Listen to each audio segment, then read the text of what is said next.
Caitlin Clark gonna get you paid. I'd figure out a way to be her friend. Or her friend of me. That's what Angel Reese has done. Yeah, I think using the platform she has that she's gained with all these followers nationally, but also globally. The WNBA didn't see this coming, not even close. The numbers that just leaked about Caitlin Clark's impact on last season's ticket sales are so unbelievable, they're causing panic behind the scenes. One rookie, barely months into her professional career, ended up carrying the entire league on her back. Angel Reese could play. She was doing good things at LSU. Do y'all notice when she became relevant? When she was waving her hand. We're talking about a player who hasn't even finished her first season with the Indiana Fever, yet her ticket sales alone made up 25% of all WNBA revenue last year. Yes, you heard that right.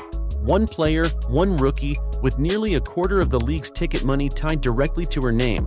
And that's not just ticket sales. Add in retail merch and TV viewership, and suddenly Caitlin Clark is responsible for 1 out of every $4 the WNBA made. This isn't hype. These are hard numbers that stunned everyone from league executives to veteran players. Some are calling it the Clark effect. Before we even hit the regular season, one exec reportedly said, Clark had sold out more Fever home games than the team had in the last 3 years combined. That's not just success, it's rewriting the playbook. But here's where it gets even crazier. The cheapest ticket to see Caitlin Clark play at home? $271. Tickets to the Indiana Fever home opener. The cheapest ticket to get you into the building, $271. That's more than the home opener ticket prices for 29 out of 30 NBA teams. The Indiana Fever, who continues to be box office. The Fever currently lead the WNBA in average game attendance and per game TV viewership. But despite the attendance and viewership records, there seems to be some haterade in the league. Yes, she's more expensive than Steph Curry, and that's just the start. Now brace yourself for this next number. Experts estimate that Caitlin Clark has already brought in nearly $36 million in extra revenue for the city of Indianapolis just from being drafted. Not from championships, not from years of dominance, just from arriving. That number includes boosted hotel bookings, sold-out Fever games, restaurant surges, and more. Clark's presence turned ordinary match nights into downtown events, pulling in fans from all over the region. For local businesses, she's better than a billboard. And this wasn't a fluke. Last year, people were already clearing their calendars to see her play at Iowa. Now with the Indiana Fever, she's taken that same energy into the pros and multiplied it. Some games are pulling more TV viewers than actual NBA matchups. For example, her women's college championship game racked up 3.5 million viewers, beating a Warriors vs. Celtics broadcast that aired the same weekend. That's not a stat. That's a warning shot. League executives are scrambling to make sense of it. How could one player, a rookie no less, She bringing all y'all this money to the table, but y'all being petty like dudes. LeBron, you 100% right. Y'all girls, stop being petty. Caitlin Clark, thank you for bringing all that money and shine to the WNBA. shift the entire financial center of the WNBA? And yet, she only makes $76,000 a year. That's less than what many NBA players spend on sneakers in a single season. Hey, what's up? It's PJ Tucker, and welcome to my sneaker loft. The loft is primarily for storage. Meanwhile, she's generating revenue like a top-tier franchise. If you're enjoying this content and want more high-impact breakdowns like this, hit the subscribe button to support the channel. Thank you. Salute. Be aggressive. But her paycheck isn't the only part that's raising eyebrows.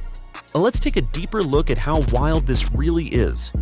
The WNBA homepage, just one face, Caitlin Clark. No teammates, no other teams, no league veterans, just her. Front and center, this kind of branding move tells you everything you need to know. The league isn't just recognizing her popularity, they're banking on it. From posters to promo reels, her face is everywhere. Not because she asked for it, but because the league needs her. This isn't just about jersey sales or buzzy tweets. It's about how the WNBA survives in a crowded sports market. Clark isn't just playing the game, she's become the business of the game. Even her Indiana Fever teammates, like Aaliyah Boston and Lexi Hull, have praised the way she creates space, draws defenders, and delivers laser-sharp passes. That's skill. But the camera, the crowd, the attention, that's all Clark. And still, she's being paid the same rookie salary as other first years, just $76,000 annually. No bonuses, no cut of her jersey sales. Just a flat deal that doesn't reflect the chaos she's bringing to ticket booths and TV networks.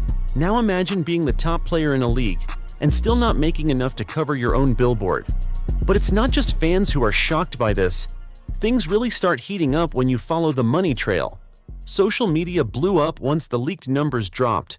Fans weren't just impressed, they were outraged.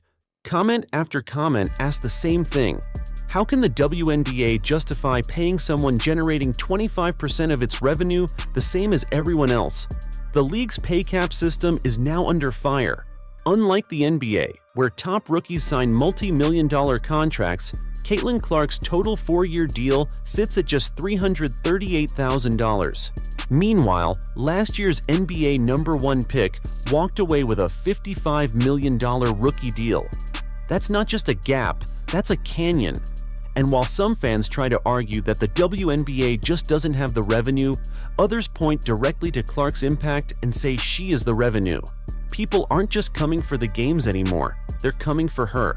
One courtside ticket to see Caitlin in action has reached 4 figures. That puts it on par with some NBA games. In a league where players used to struggle to fill arenas, this is unheard of. Her influence is being compared to NBA legends who turned franchises into brands. But the difference? They got paid.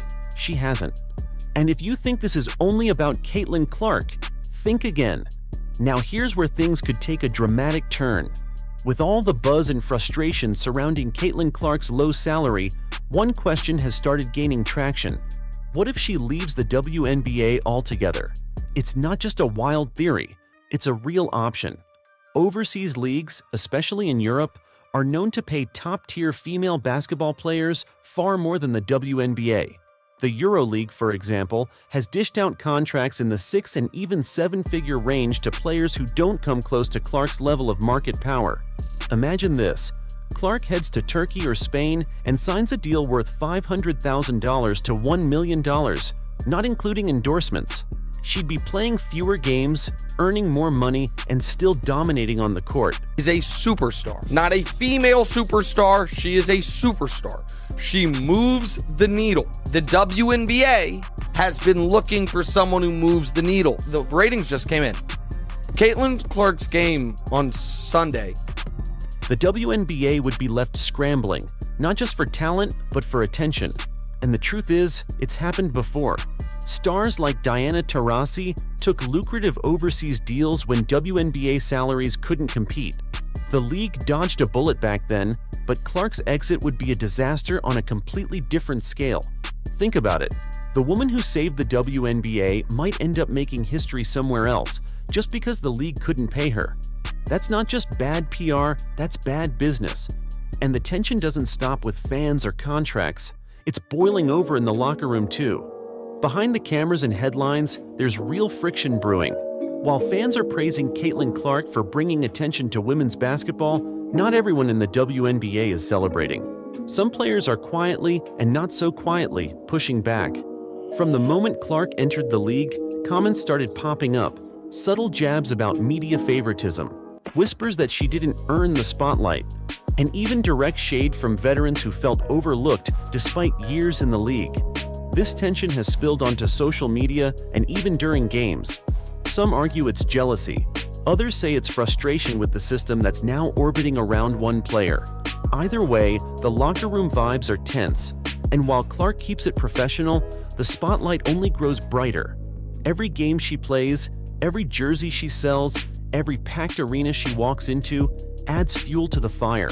The reality is, she's not just winning games. She's reshaping the league's identity.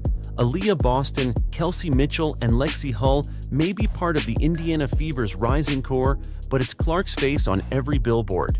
That kind of attention can create friction, no matter how well a team gels on the court. And the clock is ticking for the league to fix this.